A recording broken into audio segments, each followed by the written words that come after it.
E aí, pessoal, então vamos lá. Boa tarde de novo. Nós estamos na primeira semana do PET. Essa primeira semana tem como tema raça, etnia e as relações de desigualdade racial no Brasil. Ontem na aula anterior, né, que foi ontem, a gente definiu o que era raça para biologia, o que era raça para sociologia. Depois a gente viu o que era etnia. E a gente foi descobrindo que raça na biologia é um conceito. Não existem raças humanas na biologia, é uma única raça. A gente viu que a expressão mais correta na sociologia é a expressão etnia, que tem a ver com as características físicas, mas tem muito mais a ver com as características culturais de determinados povos.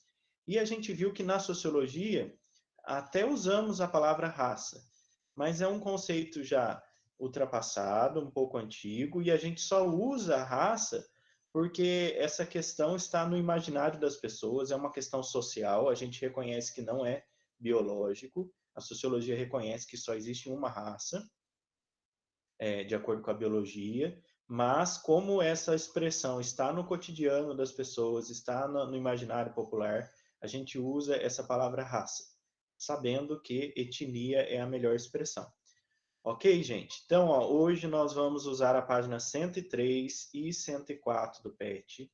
Quem quiser abrir para acompanhar comigo, pode abrir. Eu já estou projetando essa tela. São dois exercícios sobre o tema que a gente está trabalhando.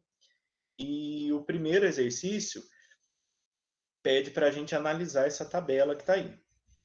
Vamos ver junto, com muita calma, vamos ler com muita atenção, a gente pode resolver junto e eu vou pedir a participação de vocês, ok? Então, vamos dando uma lida inicial aí no exercício, ou melhor, vamos ler juntos. Então, ó, atividades. Exercício número 1. A Universidade de São Paulo, que é a USP, é a universidade brasileira mais bem avaliada no ranking mundial entre todas as instituições de ensino superior. Ou seja, trocando em miúdos, a USP é a melhor universidade brasileira. A tabela abaixo mostra a constituição racial de seus alunos e alunas em 2010. Então, galera, está trazendo um dado de 2010, há 11 anos atrás, não é um dado recente, mas a gente pode usar isso para avaliar aqui a questão, né?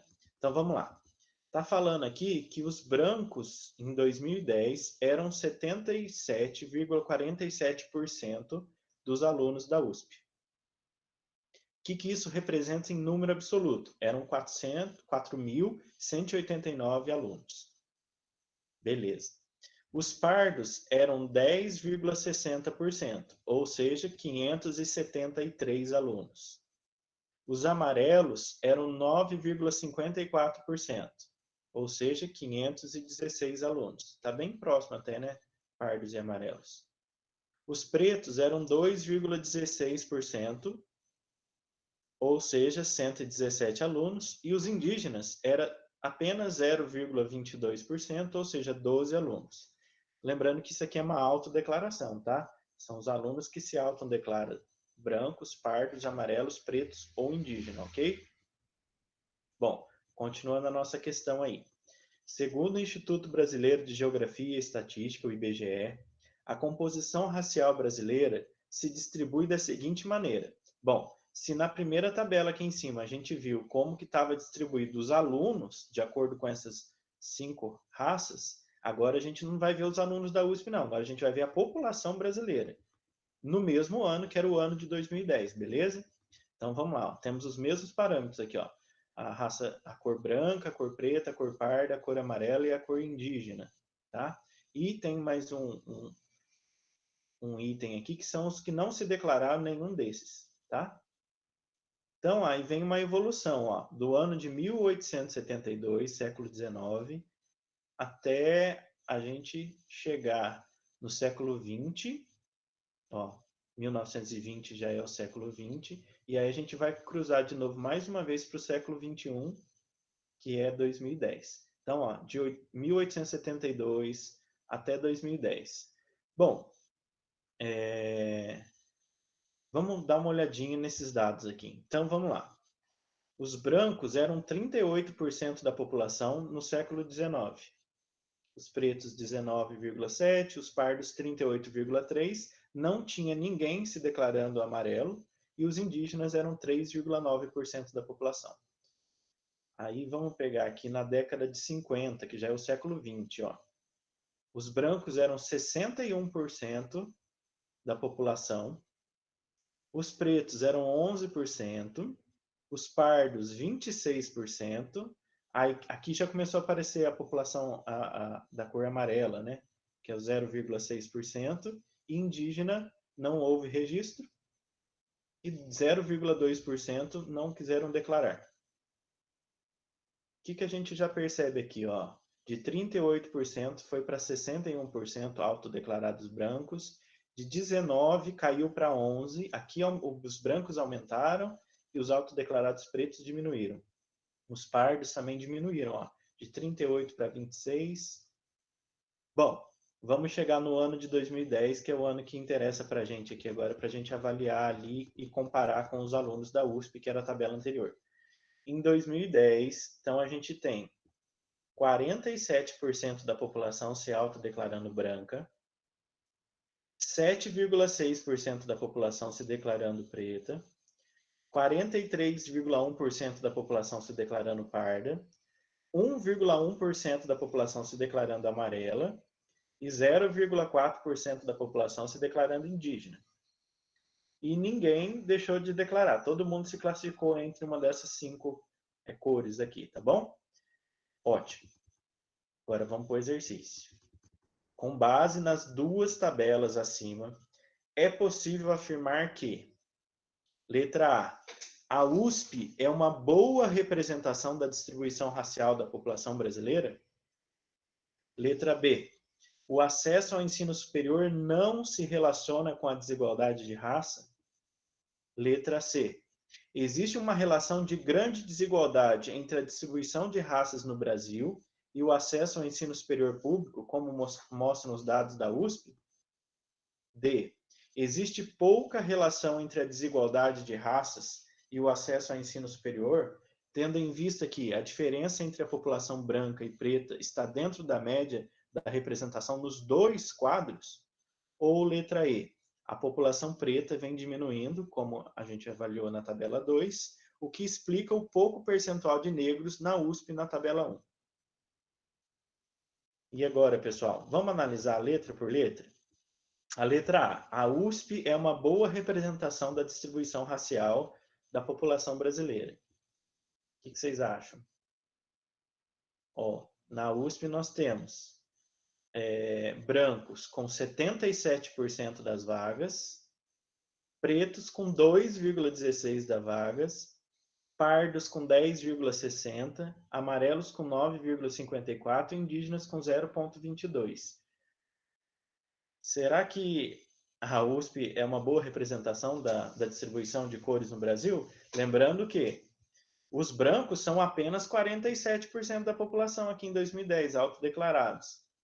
E só que eles estão ocupando 77% das matrículas da USP. Ou seja, só por essa primeira avaliação, a gente já consegue saber que a letra A não é correta.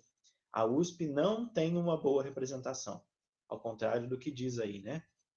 A letra B, o acesso ao ensino superior não se relaciona com a desigualdade de raça? Pessoal, será que ao analisar quem está na universidade, isso não significa, não indica que a nossa sociedade é desigual? Ou ao contrário? Ao sabermos quem ingressa, quem é a maioria na universidade, quem tem maioria de matrículas na universidade, a gente pode também perceber a desigualdade racial no Brasil. Então, não é a letra B, porque o acesso ao ensino superior não se relaciona com a desigualdade de raça? Não, ao contrário. Pelo acesso ao ensino superior, sim, a gente pode também analisar a desigualdade racial que existe no Brasil. Letra C. Existe uma relação de grande desigualdade entre a distribuição de raças no Brasil e o acesso ao ensino superior público, como mostram os dados da USP. Bom, vamos com calma nessa aqui, que a frase é maior. A letra C está afirmando que existe grande desigualdade entre a distribuição no Brasil, que é a tabela 2, com quem está matriculado na USP, que é a tabela 1. Talvez seja essa, né? Porque, ó, se existe 47% de brancos no Brasil naquele ano, e existe 7,6% de pretos, 43,1% de pardos. Vamos ver quantos pardos estavam matriculados? Apenas 10%. Então, a letra C está parecendo, por enquanto, a correta aí. Mas vamos analisar as outras. Letra D. Existe pouca relação entre desigualdade e o acesso ao ensino superior? Galera, a letra D e a letra B é praticamente a mesma coisa com palavras diferentes. E a gente já viu que a letra B está errada, então, por consequência, a letra D também está errada. Não existe pouca desigualdade, não. Existe muita desigualdade de representação das raças e das cores quando a gente está analisando a matrícula nas universidades, no caso aqui na USP. E a letra E, a população preta vem diminuindo, como vimos na tabela 2, o que explica o pouco percentual de negros na tabela 1. Vamos voltar aqui na tabela 2, então. Ó. Em 1872 eram 19% declarados pretos, depois 14, manteve os 14, 11, 8, 5, 5, 6, 7%. Realmente, se a gente comparar do início da amostragem aqui até o final, os autodeclarados pretos diminuiu. Então, a primeira parte da letra E está correta. A população preta vem diminuindo, os autodeclarados, tá? Mas isso explica por que tem poucos negros na tabela 1? Ó, apenas 2,16. Enquanto que, quantos se autodeclaravam? 7,6. Então, não explica. A gente conclui, então, pessoal, que a resposta certa é a letra C. Vamos grifá-la aqui. Resposta certa é a letra C. Esse primeiro exercício, depois, se você tiver alguma dúvida, vocês podem falar. Vamos partir já para o segundo exercício? Leia os dois textos abaixo e responda. Texto número 1. Ao todo, 4,9 milhões de negros africanos cruzaram forçosamente o Oceano Atlântico entre 1500 e 1866. São 2/3 da história do país oficialmente escravizando negros e negras.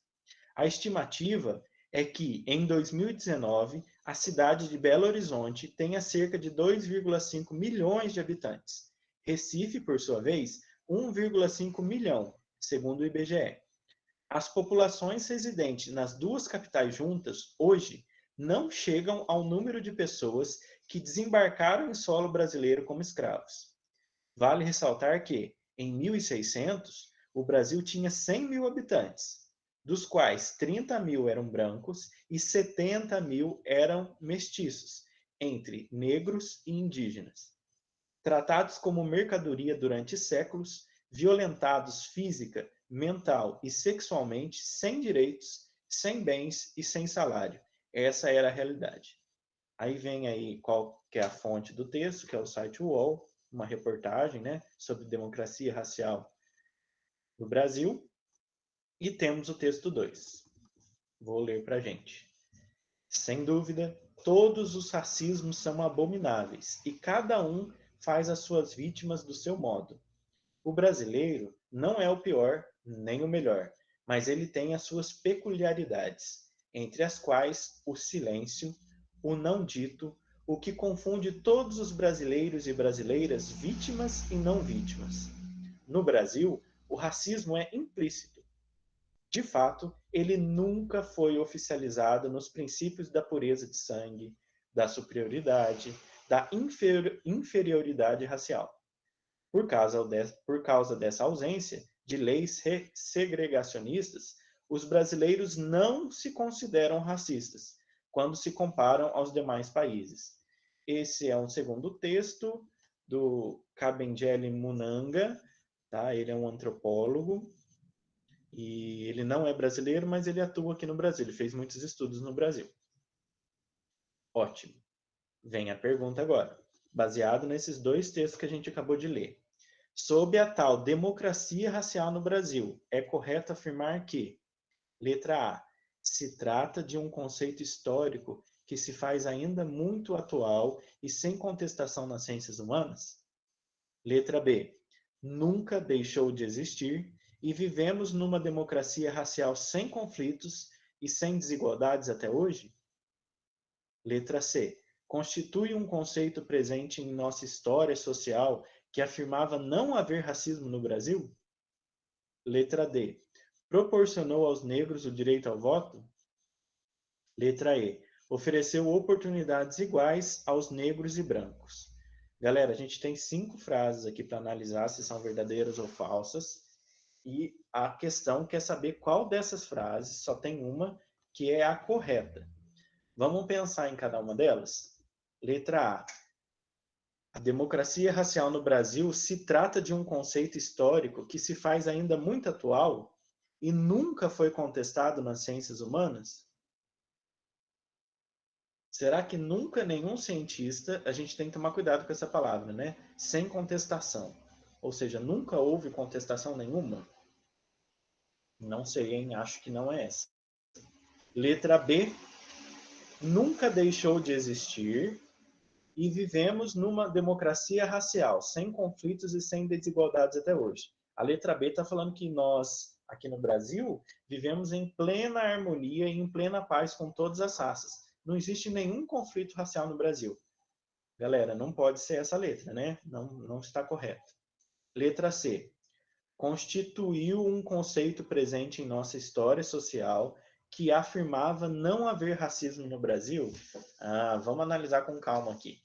O conceito de democracia racial é até chamado por alguns estudiosos como o mito da democracia racial. Mito que significa uma história que não é verdade, né? Que não é baseada em fatos, é apenas uma história. Então, esse conceito, será que ele estava presente na história do Brasil? Foi falado na história do Brasil? Segundo os dois textos lá, sim. E ele afirmava não haver racismo no Brasil? Lembra que no segundo texto aqui fala que os brasileiros não se consideram racistas? Então, a letra C pode ser a correta, hein? Letra D.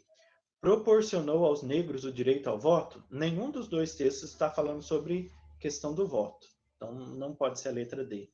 E letra E. Ofereceu oportunidades iguais a negros e brancos. Galera, em toda a nossa história, existe oportunidades iguais? Pelo que a gente viu lá no exercício número 1, a tabela, os negros e brancos acessam, se matriculam na universidade com igualdade? Não é a letra E. Então, a que me pareceu mais correta é a letra C.